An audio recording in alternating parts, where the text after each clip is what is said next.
My name is Samir, and I thought watching my mother die slowly was the worst pain imaginable. I was wrong. The kidney disease had been eating away at her for 2 years. Every week, we sat in that sterile hospital room while machines cleaned her blood because her body couldn't anymore. 3 times a week, 4 hours each session. The insurance only covers basic treatment, Dr. Hassan explained during our latest visit.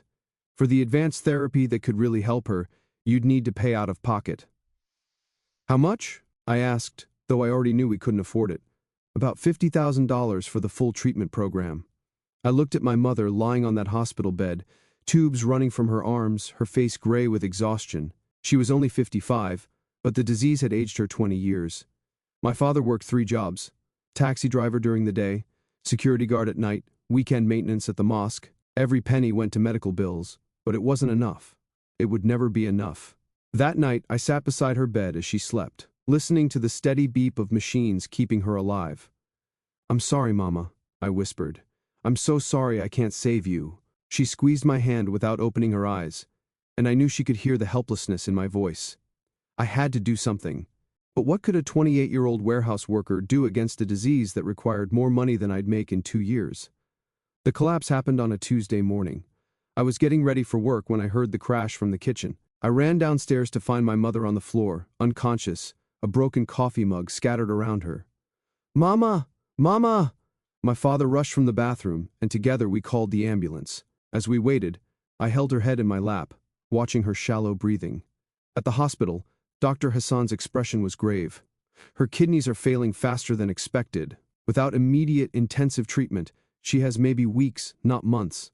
The words hit me like a physical blow. Weeks. That night, I couldn't sleep. At 3 a.m., I went to the bathroom, performed wudu with shaking hands, and spread my prayer mat on the cold tile floor. I'd heard the story of Prophet Yunus countless times, trapped in the whale's belly, surrounded by darkness, calling out to Allah with words that would save him.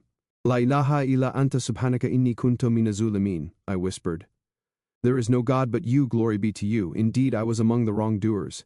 I repeated it over and over, tears streaming down my face. "Allah, I need money. I need $50,000 to save my mother's life. I'll do anything, give anything, sacrifice anything. Just please don't let her die." For an hour, I sat there in the darkness, begging Allah for a miracle I didn't deserve. Then I forgot all about the prayer and went to work. The lottery ticket was crumpled in a puddle outside the hospital. I almost stepped on it as I walked to my car after visiting hours. Something made me stop and pick it up, maybe just the urge to throw it in the trash where it belonged.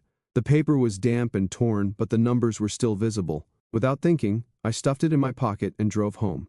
That evening, I was mindlessly scrolling through my phone when I saw the lottery drawing results. On impulse, I pulled out the crumpled ticket. The first number matched, then the second, then the third. My hand started shaking as I checked the 4th number. Match. 5th number, match. All 6 numbers were identical. I stared at the ticket in disbelief, then checked the lottery website again. According to the screen, this ticket was worth $50,000, exactly the amount I needed for my mother's treatment. "This is impossible," I whispered to my empty room. But there it was, a winning lottery ticket that I'd found hours after making the most desperate prayer of my life. I thought about Prophet Yunus emerging from the whale's belly, saved by Allah's mercy after calling out with the same words I'd used. Was this really happening? Had Allah answered my prayer through this small piece of paper? I clutched the ticket to my chest and whispered, "Alhamdulillah." But deep down, a small voice wondered if finding money this way was really a blessing or something else entirely. The lottery office was sterile and bureaucratic, nothing like the miracle I'd imagined. "Congratulations," the clerk said, handing me a check for $50,000 after taxes. "What are you planning to do with your winnings?" "Save my mother's life," I said. The words felt strange in my mouth. I'd always been taught that gambling was haram, forbidden in Islam. But this wasn't gambling. I'd found the ticket. And surely Allah wouldn't provide haram money to save a life, would he? That evening I called Dr. Hassan. "Doctor, I have the money for my mother's treatment." "That's wonderful news, Samir. How did you manage to raise it so quickly?" I hesitated. "A blessing from Allah." It wasn't technically a lie. The advanced treatment began immediately. New medications, better dialysis equipment, experimental therapies that the basic insurance wouldn't cover. Within 2 weeks, the change in my mother was remarkable. "I feel like myself again," she said, color returning to her cheeks for the first time in months. Dr. Hassan was amazed. "Her kidney function has improved dramatically. I've rarely seen such a quick response to treatment. As I watched my mother laugh with the nurses, looking healthier than she had in years, I felt certain that Allah had blessed my actions. The money was haram, but my intention was pure. Surely that mattered more than the source. I had no idea I was walking into a trap that would destroy everything I was trying to save. The second lottery ticket seemed like a sign. I was walking past the same corner store where I'd bought groceries the day I found the first ticket. The cashier, an elderly Pakistani man named Uncle Rashid, smiled at me. "You look happy today, beta." "Alhamdulillah, my mother is getting better. That's wonderful. Allah is merciful." As I paid for milk and bread, I noticed the lottery display behind the counter. Almost without thinking, I bought a scratch-off ticket for $5. Just this once, I told myself, to see if Allah is still blessing me. I scratched it off in my car. $50. A small win, but a win nonetheless. The rational part of my mind knew this was gambling, knew it was wrong. But the desperate part argued back. Allah had answered my prayer once through a lottery ticket. Maybe this was how He chose to provide for our family. Over the next month, I bought more tickets. Sometimes I lost, but I won often enough to keep hope alive. $20 here, $100 there, once even $500. My mother's treatment continued successfully. The doctors called her recovery miraculous. "See," I told myself, "Allah is blessing this path." I started buying tickets more regularly, developing little rituals around it. I'd make dua before scratching, thank Allah after winning, donate part of my winnings to charity. I convinced myself I was being responsible, spiritual even, but late at night, alone in my room, I sometimes wondered why salvation had to come through something that felt so wrong. The lies started small. "Where did you get money for these new clothes?" my father asked. "Overtime at work," I said. "The grocery bills seem higher lately." "I'm buying better food for Mama's health." "You seem to have cash more often now." I picked up some side work. Each lie came easier than the last. I told myself they were necessary. My parents wouldn't understand that Allah was providing through lottery tickets. They'd be scandalized, might even refuse the money for my mother's treatment. I was protecting them from unnecessary worry. The winning tickets piled up in a shoebox under my bed. Hundreds of dollars, then thousands. I won big enough, often enough to convince myself this wasn't normal luck. It was divine intervention. But I also started losing more. The $5 tickets became $20 tickets, then $50 ones. Sometimes I'd spend $200 in a day and win nothing. "It's an investment," I rationalized. "The losses make the wins sweeter." I developed superstitions. I could only buy tickets on certain days, from certain stores, while reciting certain prayers. When I won, it proved the system worked. When I lost, it meant I'd done something wrong in my ritual. My mother continued improving, which I took as proof that Allah approved of my methods. I had no idea that every ticket I bought was pulling me deeper into a web that someone else had designed specifically for people like me. Brother Mansour appeared in my life like an answer to prayers I hadn't made. I was at the convenience store buying my daily tickets when a well-dressed man approached me. He was about 40, with a neat beard and kind eyes, wearing a thobe and kufi. "Assalamu alaikum, brother. I couldn't help but notice you're quite lucky with those tickets." I felt heat rise to my cheeks. "Wa alaikum salam. Sometimes Allah blesses us in unexpected ways." He smiled knowingly. "Indeed He does. My name is Mansour. I run a study group for Muslims who've been blessed with similar financial guidance." Financial guidance? Brothers who've discovered that Allah sometimes provides through unconventional means. Would you be interested in learning more? Something about his tone made me uncomfortable, but his words intrigued me. Here was someone who might understand my situation. "What kind of study group?" "We meet weekly to discuss how Allah guides certain chosen individuals toward prosperity.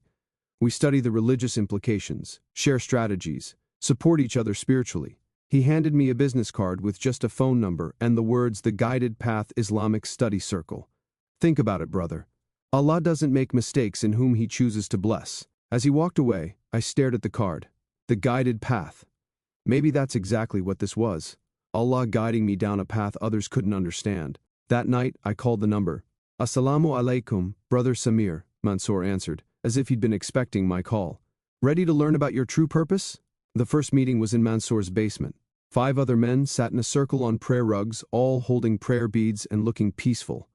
The room smelled of incense and had Islamic calligraphy covering the walls. "Welcome, Brother Samir," Mansour said. "Please, join our circle." As I sat down, each man briefly shared his story. Brother Ali had won enough money to pay off his house through divine lottery guidance. Brother Omar had received spiritual signs through slot machines that led him to business success. Brother Tariq claimed his gambling winnings had funded his daughter's medical treatment. Every story was similar to mine: desperate circumstances, prayer for help, unexpected gambling success, improved family situations. You see, Mansour explained, Allah works through many channels. Western society has taught us to be ashamed of financial blessings that come through games of chance. But look at your results. Your mother is healing, your family is provided for. It made sense. Results didn't lie. But the scholars say gambling is haram, I said hesitantly. The scholars don't understand modern spiritual revelation, Mansour replied. Allah speaks to each generation differently. In our time, He guides the chosen through patterns that others call gambling. He opened a leather-bound notebook filled with numbers, charts, and what looked like mathematical formulas. We've discovered that certain combinations of prayer and action create favorable spiritual conditions. Would you like to learn the advanced techniques? Looking around at these successful, pious-seeming men, I felt like I'd found my tribe. People who understood that Allah's methods were beyond conventional wisdom. Yes, I said, teach me. The advanced techniques were unlike anything I'd learned in Islamic education. Mansour taught us to combine traditional prayers with specific lottery number selection methods. We'd recite Surah al-Fatiha while calculating spiritually significant number combinations based on our birthdays, the date of our first win, and various Islamic calendar conversions. The key, Mansour explained, is to align your spiritual frequency with divine abundance patterns. It sounded sophisticated, almost scientific. We used terms like prophetic numerology and Quranic mathematics that made our activities feel religiously legitimate. Every Tuesday, we'd gather for spiritual preparation, special prayers, meditation, and group selection of lottery numbers for the week. Mansour would lead us through breathing exercises while we visualized our winnings being used for good purposes. The system seemed to work. My wins became larger and more frequent. The other brothers reported similar success, but the meetings gradually became more intense. Mansour introduced fasting requirements before big lottery drawings. He taught us special midnight prayers that had to be performed in exact sequences. He gave everyone personalized prayer beads that were supposedly blessed for financial attraction. Allah is elevating your spiritual status, he told us. But higher levels require greater dedication. I started spending hours each day on these rituals. The complexity made me feel important, chosen, special. When I won $1,500 following Mansour's new technique perfectly, I was convinced we were onto something extraordinary. My mother was thriving with her treatments. I had money in savings for the first time in my life, and I belonged to a group of spiritually advanced Muslims who understood Allah's modern methods. What could go wrong? The marriage proposal came out of nowhere. Brother Samir, Mansour said after one of our meetings, I believe Allah has chosen you for an additional blessing. What do you mean? My niece, Sister Layla, has been having dreams about a righteous man who will help elevate her spiritual gifts. Based on her descriptions, I believe that man is you. I was stunned. I don't understand. Layla has special abilities. She can sense spiritual energies around money and success. When righteous people combine their blessings through marriage, their financial guidance becomes exponentially more powerful. He showed me a photo of a beautiful woman in hijab, with intelligent eyes and a gentle smile. She's been blessed with lottery success even greater than yours. Together, you could achieve things beyond imagination. The idea was overwhelming but appealing. I'd been lonely, focused so intensely on my mother's health and our financial struggles that I'd never had time for relationships. Would she be interested in meeting me? She's already expressed interest, based on the dreams. But there's one requirement. The marriage must happen quickly to align with optimal spiritual timing. This Friday is the most auspicious date for the next 3 months. 3 days to decide about marriage to a woman I'd never met. It seemed insane. But then I thought about Prophet Muhammad, peace be upon him, whose marriage to Khadijah had brought him both love and prosperity. Maybe this was Allah's way of blessing me with a partner who understood my unique situation. Can I meet her first? Of course, tomorrow evening at my house. But Samir, Mansour's expression grew serious. Don't let this opportunity pass. Allah doesn't offer such gifts twice. Layla was everything Mansour had promised and more. She was articulate, deeply religious, and seemed to understand my spiritual journey in ways no one else had. We talked for hours about faith, family, and our shared experience of receiving Allah's guidance through unconventional means. I started having the dreams about you 3 months ago, she said, her eyes bright with sincerity. A man helping his sick mother, blessed by Allah with unexpected provision, struggling to understand his purpose. The accuracy was uncanny. How could she know such specific details about my life? Mansour says you have spiritual gifts too, I said. Alhamdulillah, yes. I've been blessed with success that allows me to help many people, but I've been waiting for the right partner to maximize these blessings. She showed me bank statements with amounts that made my lottery winnings look small, hundreds of thousands of dollars, all from what she called spiritually guided investments. Together we could do so much good, she said softly. Fund medical treatments for poor families, support Islamic education, help people the way you've been helped. That night, I called my parents. I want to marry her, but I know it's fast. If she's righteous and you feel good about it, Beta, trust your instincts, my mother said. Allah brought her into your life for a reason. My father was more cautious but agreed to meet her family. The nikah ceremony was beautiful, simple, spiritual, focused on seeking Allah's blessings for our union. Layla looked radiant, and I felt like the luckiest man alive. During our first week of marriage, our combined spiritual techniques seemed incredibly powerful. We won consistently, prayed together beautifully, and planned how to use our blessings to help others. I thought I'd found not just a wife, but a true partner in serving Allah through our unique gifts. The first red flag came 2 weeks after our wedding. I woke up one morning feeling groggy and disoriented, like I'd been sleeping for days instead of hours. Layla was already awake, sitting at the kitchen table with her laptop. "Good morning, my love," she said sweetly. "You slept so deeply. You must be recovering from all the excitement of our new life together." I tried to remember the previous evening, but everything after dinner was fuzzy. We'd eaten together, prayed Maghrib, and then nothing clear until now. "What time did I go to sleep?" "Early, around 8. You said you were feeling tired." That seemed wrong. I never went to sleep that early, especially not without watching the news or reading Quran before bed. "Did we talk about anything important last night?" Layla's smile faltered for just a moment. "Nothing significant, just planning our day." I went to the bathroom and noticed something odd. My prayer clothes from yesterday were neatly folded on the chair, but I distinctly remembered leaving them on the bed.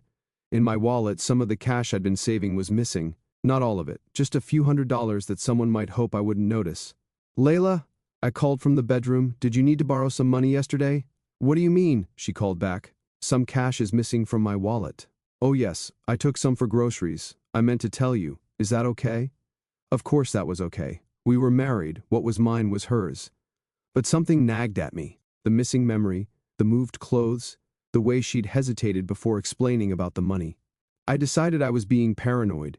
New marriage anxiety, probably. The memory gaps became more frequent. 3 nights later, the same thing happened. I remembered dinner, then nothing until morning. This time, I woke up on the couch instead of in bed, and Layla explained I'd fallen asleep watching TV. But we didn't own a TV. "Layla, we don't have a television." She laughed. "Of course we do, silly. Right there." She pointed to the wall where our wedding photos hung. I stared at her, confused. "Those are pictures. Are you feeling all right, Samir? You seem disoriented." Was I losing my mind? The stress of marriage, work, and my mother's ongoing treatment might be affecting me more than I realized. That weekend, I decided to check our bank accounts to see how our combined finances were doing. What I found made my blood run cold. My savings account, which had contained $15,000 from lottery winnings, now showed a balance of $300. My checking account was empty. The accounts that Layla had shown me before our marriage, the ones with hundreds of thousands of dollars, didn't appear on her bank login at all. I confronted her that evening. "Layla, what happened to our money?" "What do you mean?" "My accounts are empty. The money I'd saved is gone." Her expression shifted from confusion to something I'd never seen before. Cold calculation. "Samir, we discussed this. You authorized me to move the funds into our joint investment account for better returns." "What joint investment account?" "I never agreed to that. You were very enthusiastic about it. Don't you remember?" But I didn't remember. Another missing conversation. Another gap in my memory. The truth hit me when I found the pills. I was looking for aspirin in Layla's purse when my fingers closed around a small prescription bottle. The label read Rohypnol, a name I recognized from news stories about date rape drugs. Everything clicked into place. The memory gaps, the missing money, the conversations I couldn't remember, the way I'd wake up feeling drugged and disoriented. My wife had been sedating me and stealing my money. I confronted her immediately, holding up the bottle. "What is this?" For the first time since I'd known her, Layla's mask slipped completely. The gentle spiritual woman disappeared, replaced by someone cold and calculating. "It's exactly what you think it is," she said calmly. "You've been drugging me, stealing from me. I've been taking what was always mine. Did you really think those lottery wins were random? Did you honestly believe you were specially chosen by Allah?" The words hit me like physical blows. What are you talking about? Layla laughed, a sound completely different from the gentle laughter I'd fallen in love with. The lottery tickets were rigged, you fool. Mansour has connections with corrupt lottery officials. We target desperate, religious people like you. People so desperate for a miracle that they'll believe anything. My legs went weak. I sat down heavily on the couch. You staged everything? The early wins, yes. Just enough to get you hooked and believing. After that, your own gambling addiction took over nicely. And Mansour runs a dozen groups like yours across 3 states. We call it Islamic financial counseling, but it's really just a con game targeting religious Muslims. The scope of the deception was breathtaking. The other men in the group, are they victims too? Some are victims, some are part of the con. Brother Ali actually works for us. His job is to make the group seem legitimate with his success stories. I thought about all the brothers I'd shared my struggles with, the spiritual connection I'd felt. How many were real victims versus actors? My mother's treatment, I said desperately. At least that worked. She's getting better. Layla's expression softened with what looked like genuine pity. Samir, your mother isn't getting better. The advanced treatment you're paying for? It's the same basic treatment she was getting before, just at a private clinic that charges 10 times more. The room spun around me. That's impossible. Dr. Hassan said, Dr. Hassan is Mansour's brother-in-law. The miracle recovery was just stopping medications that were making her sicker, plus some vitamin injections and better bedside manner. Everything I'd believed, everything I'd sacrificed my principles for, was a lie. How much did you steal from me? All of it. About 60,000 total. Your savings, your lottery winnings, plus the money you borrowed against your credit cards for more tickets. I had borrowed money? I didn't remember that either. Where is it now? Gone. Split between me, Mansour, and the organization. We're very good at what we do. The cruelty in her voice was stunning. This woman had pretended to love me, had married me, had shared my bed while systematically destroying my life. Why are you telling me all this now? Because we're done with you. You're broke, maxed out on credit, and starting to ask too many questions. Time to move on to fresh targets. Layla disappeared that night, taking the last of my possessions with her. I woke up alone in our apartment to find my laptop gone, my jewelry missing, even my father's watch that had been a wedding gift. She'd left me with nothing but the clothes on my back and debts I couldn't remember accumulating. When I tried to call Mansour, his number was disconnected. The Islamic study group meeting location was suddenly under renovation, with no forwarding information. Even Dr. Hassan's clinic had mysteriously closed, with a sign directing patients to seek care elsewhere. I was completely alone with the wreckage of my life. The worst part was telling my parents. My mother, who I thought was recovering miraculously, was actually sicker than before because I'd moved her from legitimate treatment to an expensive scam. I'm so sorry, I kept repeating as we sat in the real hospital, getting her enrolled back in proper care. I thought I was helping. I thought Allah was guiding me. Beta, my mother said weakly, Allah doesn't guide us toward lies and deception. If something requires you to hide it or compromise your principles, it's not from Allah. Her words cut deeper than any anger could have. That night, I sat on the floor of my empty apartment and tried to understand how I'd lost everything. The lottery ticket I'd found, the one that started it all, had that been planted too? I realized it didn't matter. Real or fake, the moment I'd decided that Allah's help should come through gambling, I'd opened a door to destruction. The eviction notice arrived the same day my mother collapsed again. Without the expensive fake treatments, her condition had deteriorated rapidly.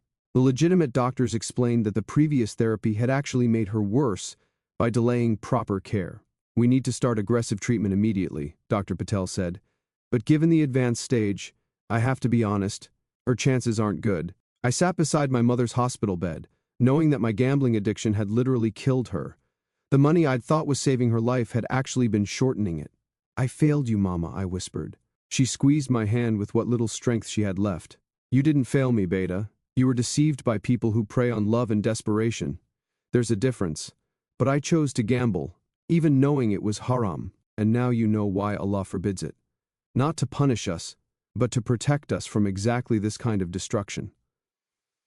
That evening, alone in the hospital waiting room, I hit rock bottom. No money, no home, no wife, no hope. My mother was dying because of my choices, and I'd fallen for the oldest con in the world. I thought about ending my life. The guilt was unbearable, the future looked hopeless, and I couldn't see any way to rebuild from this level of destruction. But then I remembered the dua that had started this whole nightmare, the prayer of Prophet Yunus in the belly of the whale. Maybe it was time to try it again, but with a completely different heart. This time, I wasn't asking for money or miracles. I was asking for forgiveness and the strength to face the consequences of my choices.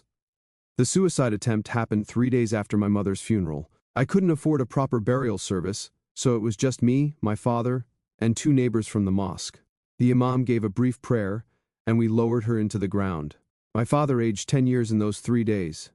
The grief, combined with the knowledge that I'd wasted our money on scams while she was dying, broke something in him. "I don't understand what happened to you," he said as we walked away from the grave. "The son I raised would never have done these things." He was right. The son he'd raised wouldn't have gambled, wouldn't have married a stranger, wouldn't have trusted con artists over Islamic principles. That night, I sat in my empty apartment with a bottle of pills I'd bought with my last $20. I figured if I took them all, the pain would finally stop. As I held the bottle, I thought about Prophet Yunus in the whale's belly.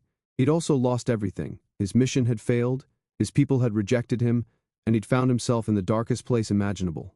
But instead of giving up, he'd called out to Allah with complete surrender. "La ilaha illa anta subhanaka inni kuntu minaz zalimin," I whispered. But this time, the words meant something different. This time, I wasn't asking for rescue from my circumstances. I was admitting that I deserved them.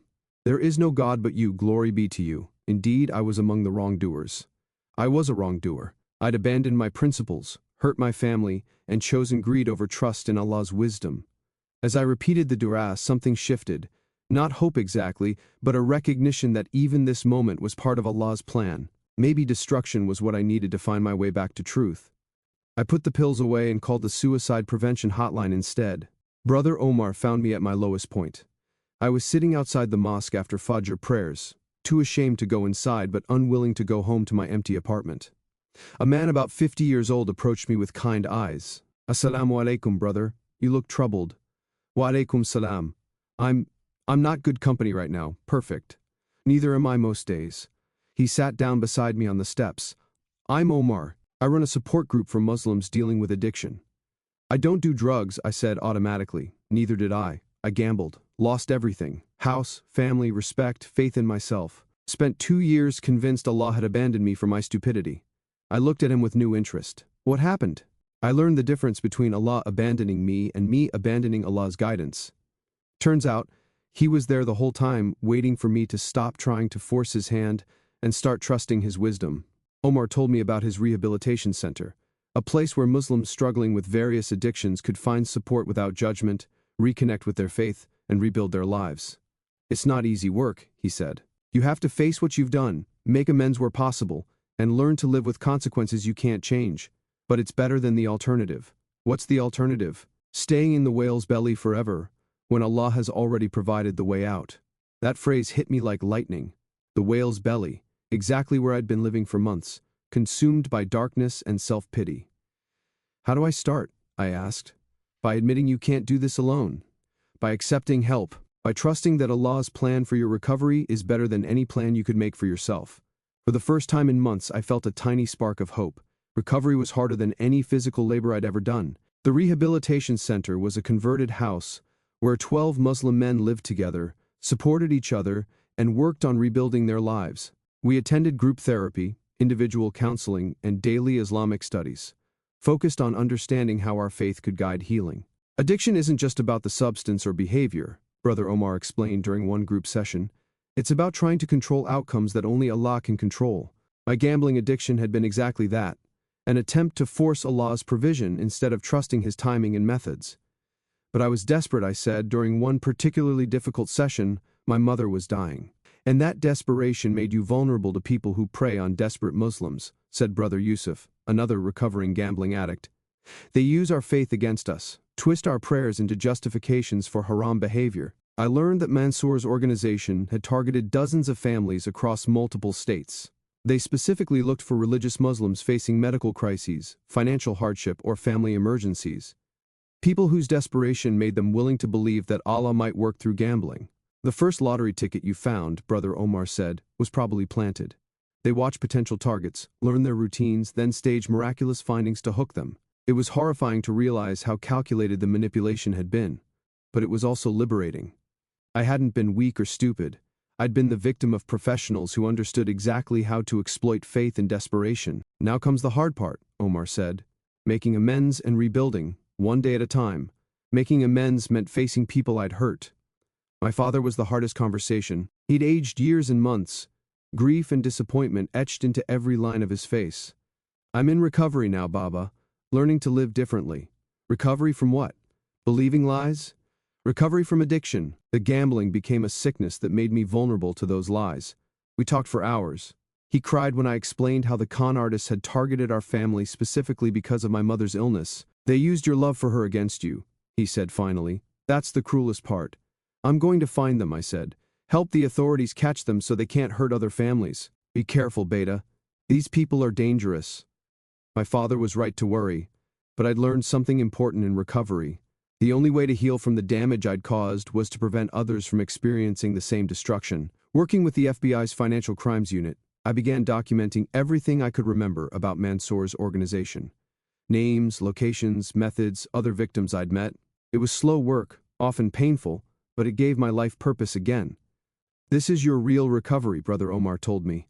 Using your experience to protect others. Allah can use even our worst mistakes for good if we let Him. For the first time since this nightmare began, I felt like I might actually have something valuable to offer the world. The investigation took 8 months, but we got them. Working undercover with FBI guidance, I helped expose Mansour's entire network. They'd stolen over $2 million from Muslim families across 6 states, always targeting people facing medical crises or financial emergencies. The day of the arrest was deeply satisfying. Mansour, Layla, the fake Dr. Hassan, and a dozen others were charged with fraud, money laundering, and conspiracy. Brother Ali from my original support group turned out to be Mansour's son, trained from childhood to run religious cons targeting Muslims. During the trial, I testified about my experience. They didn't just steal money, I told the court.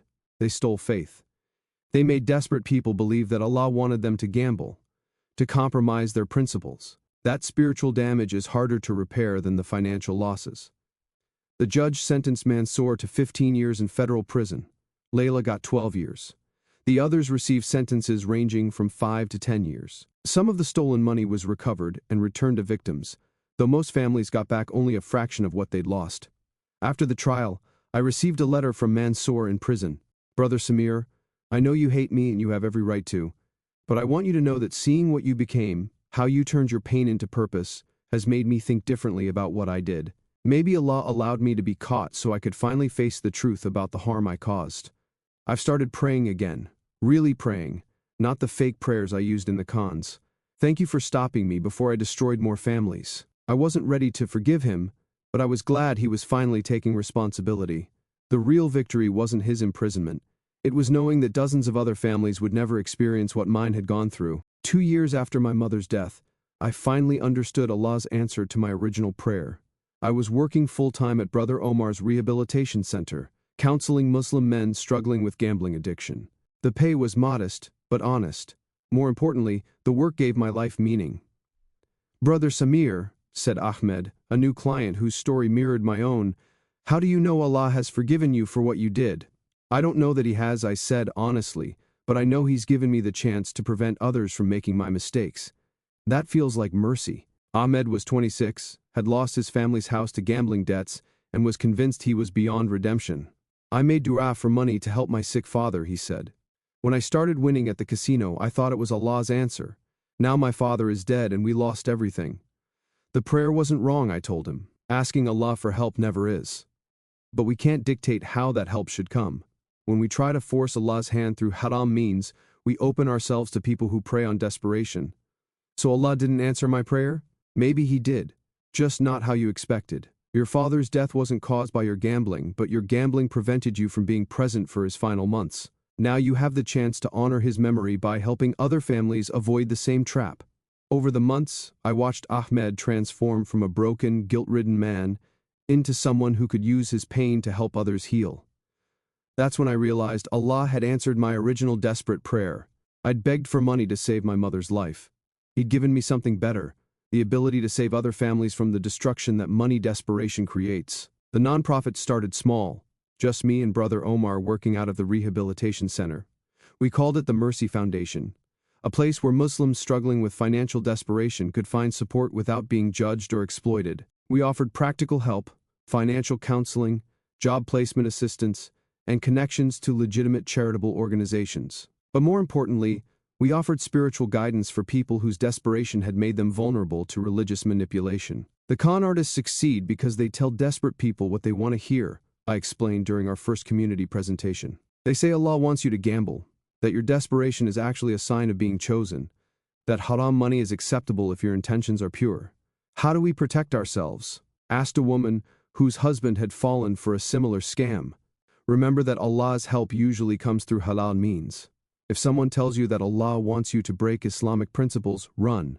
If a solution requires you to hide what you're doing from other Muslims, it's probably not from Allah. Within a year, we were helping 50 families. Within 2 years, we'd opened branches in 3 cities. The most rewarding part was the letters from people we'd helped. Brother Samir, your story saved my family. I was about to invest in a Islamic cryptocurrency scheme when I heard you speak. Thank you for showing me that Allah's timing is perfect, even when it's not what we want. I was convinced Allah had abandoned me after my business failed. Your counseling helped me understand that sometimes Allah closes doors to protect us from worse harm. Alhamdulillah, I found better work that allows me to spend time with my children. Each success felt like a small redemption for the pain I'd caused my own family. 5 years after my mother's death, I visited her grave with news she would have been proud to hear. Mama, the Mercy Foundation helped its 1,000th family today. A young man whose father was sick, just like I was when this all started. But instead of falling for gambling scams, he found legitimate help through our network. I sat beside her headstone, feeling the peace that comes from understanding Allah's plan. My desperate dua had been answered, just not how I'd expected. I'd begged for $50,000 to save my mother's life. Instead, Allah had given me a path to save thousands of families from financial and spiritual destruction. The con artists had stolen my money, but they'd inadvertently given me something priceless, the knowledge and experience needed to protect others from their predatory tactics. My mother's death hadn't been in vain if it prevented other mothers from dying while their children wasted money on gambling addictions. I finally understand, I whispered to her grave. When I made that dua as Prophet Yunus did, I thought I was asking for money. But Allah heard a deeper prayer, the prayer to be useful, to serve Him, to protect the vulnerable. A gentle breeze stirred the leaves on the tree above her grave, and I felt her approval. Allah had answered my prayer perfectly. He'd taken my darkest moment and transformed it into light for others. He'd used my stupidity to create wisdom, my pain to generate healing, my destruction to build something beautiful. The dua of Yunus, La ilaha illa anta subhanaka inni kuntu mina al-thalimin, had saved me from the whale's belly of despair and addiction. But more than that, it had taught me that Allah's mercy can transform any mistake into a blessing, any failure into a foundation for serving others, even mine, even yours. Even the darkest choices can become light if we surrender them completely to Allah's wisdom.